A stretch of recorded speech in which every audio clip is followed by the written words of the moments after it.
Assalamu alaikum wa rahmatullah. Bismillah walhamdulillah wa salatu wa salam ala rasulillah. Last year, alhamdulillah, Allah subhanahu wa ta'ala gave us the honor and the privilege to perform Hajj. And then from Hajj, from there, we flew over to Jordan. So when we reached Amman, Jordan, we went there with the intention of going in to Palestine. So from there, we jump onto a bus and we head in. And as you get to the borders, you see the Israeli flag stands extremely high. And subhanAllah, automatically, your heart starts to beat. You know, because hearing is not like seeing. So you enter this place and you go through this whirlpool of emotions. Some of it is anger, some of it is fear, some of it is frustration. So you get to the borders, and keep in mind, you're an Australian, you got an Australian passport, and you get there, and wallahi, from as soon as you see them for the first time, it's like something enters the heart. It's like a poison enters the system. And from as soon as you make contact with them, no smiles, no welcomes, no nothing whatsoever, you're automatically made to feel like an outcast.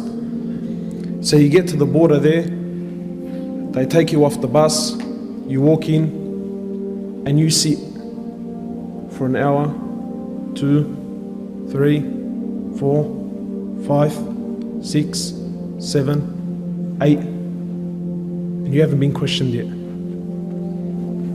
You're an Australian that wants to go in, and you haven't been questioned yet. And as you sit and you watch, you'll see a Palestinian citizen, an old senior man, a man who we might call Ammar or Hajj, or an old man at least at the age of 70, 75 years of age. And you see a young Israeli soldier, a female, maybe about 18 years old, 19 years old, talking down at him, giving him orders. Wallah al-Azim, like he's an animal. Like he has no value, no worth, nothing whatsoever. Talking down at him, full if you could call it talking, it was more like barking, right? And you feel it, Wallah al-Azim, you feel it. And you sit there and you bite your tongue. And this is a Palestinian. This is an old man who is supposed to be receiving some sort of respect, and he's been spoken down at by a little 18-year-old. Anyway, so you sit there, and then eventually they call your name, and then a young lady, and don't think it's a coincidence that they're ladies. It's not a coincidence that they're ladies. Then a young lady will come over, she calls you out, and then you got to follow her. You walk into the room, you sit down. Who are you? Why are you here? And then she starts to ask, why have you come to Palestine? And they call it Israel. But why are you here? What business do you want from here? Why do you choose to come here? Why didn't you just go straight home? Full on. And this can carry on.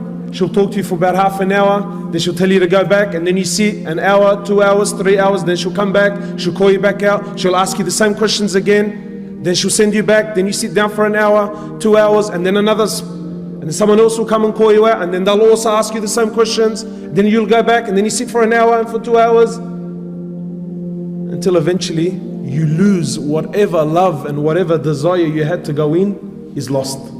And then they tell you come in. That's if they tell you come in. And then from as soon as you walk in, you can feel the oppression. You travel on their roads, and for kilometers on end, concrete high walls for kilometers and kilometers and kilometers separating. And then when you reach their suburbs, the concrete walls, they start to have paint and artwork so that it doesn't look as intimidating. And then you get there, and then you want to enter the Quds, the holy mosque, and it's surrounded by Israeli soldiers. So you come to walk in, you got to show your passport, proof of ID, and there's a man there, an Israeli, holding a fully automatic weapon, and I need to justify myself to him to why I need to enter the Masjid of Allah.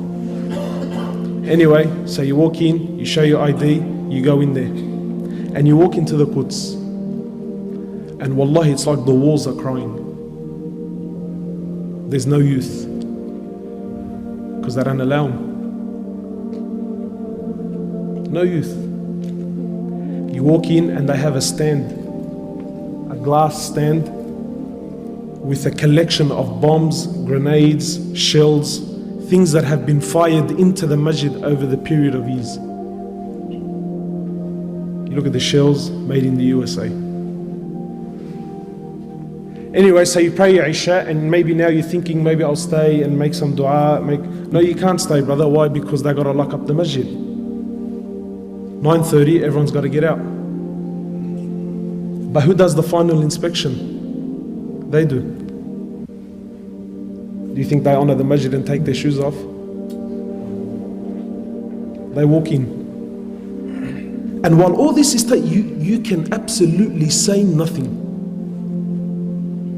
And then you speak to the local and you tell him, how come, how come where's all the Muslims? How come there isn't more people?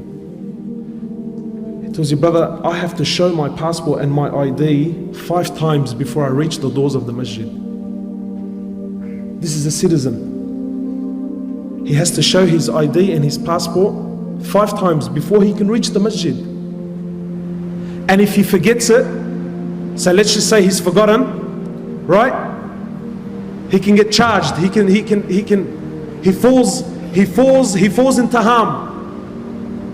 You imagine, in this country, you cannot travel from Lakemba to say Lakemba to Darwachil. Say from Lakemba to Darwachil. You get stopped twice. This is for the citizen, never mind the tourist. The citizen, his own country, he gets stopped twice, and twice he has to stop, prove who he is, get out of the car. If his wife is with him, she also has to get out of the car. The car's got to get inspected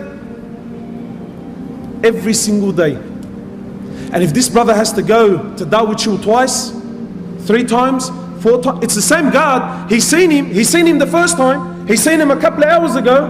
Him, his wife, his kids have to get out of the car and they have to inspect. But it gets worse. It gets worse. So we're traveling along the highway and you see this beautiful land of Palestine. And in the midst you see this odd object, this object that has nothing to do with the surroundings. And it's a container. Just a container that's sitting in the middle of bush. You think, how did that possibly get there? You know what it is, brothers? It's Palestinian land that some Jewish person puts his container on there, but it doesn't do anything. And it sits for a month, 2, 3, a year, 2 years, until it becomes normal to you. Until the Palestinians no longer question the container. And then what does he do? He builds a house there. It's become his land. That blunt, it's not, it's bluntly. And you see these little containers everywhere.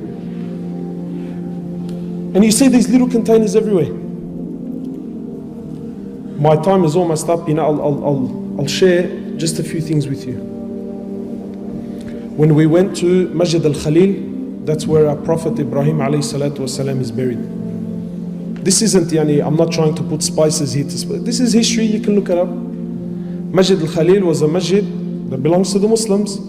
In 1994, Salat al-Fajr, the Muslims were there praying Salat al-Fajr. A Jew from the States, a doctor, walks in and opens fire to the Muslims that were praying. While in sujood, kills 30 and wounds 125. So what do you think happened? I'll tell you what happened. They closed off the mosque. They made an investigation. You know what the result of the investigation was? They turned half of it into a synagogue. And this, whatever you want to call him, his grave became a shrine. And extremist Jews used to go there and make pilgrimage at his grave. A hero. You know, my brothers, wallahi, when you visit Palestine, it's not like hearing about it and seeing it on TV. You see the oppression in the eyes of the Muslims. Wallahi, you see it. And you can see in their eyes that they've given hope in the Muslims. Wallahi, there are so many experiences that I wish I could share with you, but my time is short. But finally, the reality is that they want you to forget about Palestine. And that's the truth. They don't want you, they don't want your money, they don't want your tourism, they want nothing. You and this place needs to finish. And so long as this place is not in the eyes of the Muslims, it's not in the hearts of the Muslims, then for them this is good. Have you ever asked yourself, why is it we know so little about Palestine? I'll end with this. This was a request of the Imam of Masjid al-Quds. He said to me, please go back and tell the youth of Islam to come and visit this place. He said, come and visit. And wallahi, understand that what's happening in Palestine is very real. Very, very, very real. Jazakallah.